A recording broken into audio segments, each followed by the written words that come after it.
Senhoras e senhores, boa tarde. Uma das referências mais emblemáticas sobre a importância do advogado está em uma frase de Napoleão Bonaparte, que dizia: preferi cortar a língua dos advogados a permitir que eles a usassem contra o governo. Percebe-se que, naquele tempo, a advocacia confrontava diretamente o regime autoritário, pois este ofício só é compatível com o Estado democrático de direito. A figura do advogado é imprescindível no regime democrático. Ele assegura a todos os cidadãos a observância a seus direitos. Quem já foi acusado de algum ilícito e sofreu processo criminal conhece a importância do trabalho da defesa, visando esclarecer os fatos, superar as arbitrariedades e fazer triunfar a justiça. Sabemos que os julgamentos de crimes com grande repercussão popular se tornam combustível para erros judiciários. Muitas vezes, o clamor público não admite ao acusado nem mesmo argumentos em sua defesa.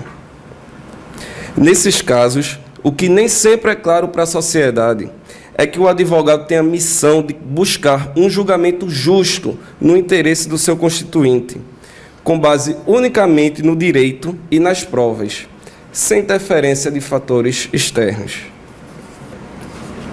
Por mais grave que seja o crime, o advogado tem o dever de promover sua defesa, não defendendo o crime, mas sim o seu cliente.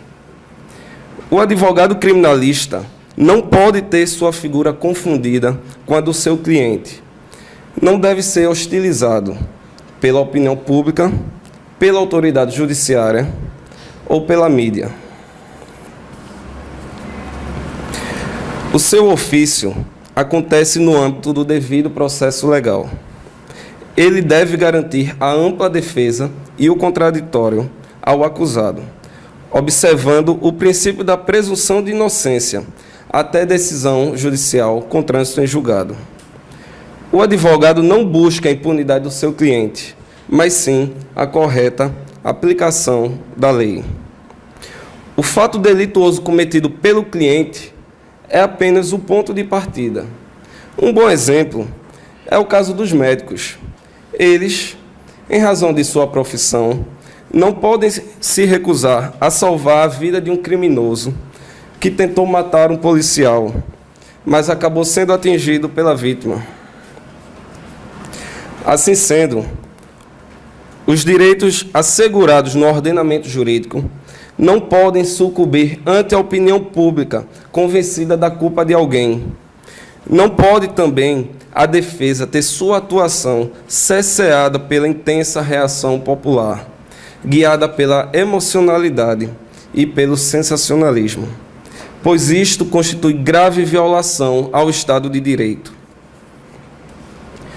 Quando a opinião pública, comovida, negar-se a ver e a ouvir os fatos, o advogado criminalista deve manter os olhos bem abertos e os ouvidos atentos para conduzir o seu constituído pelos caminhos do Estado de Direito.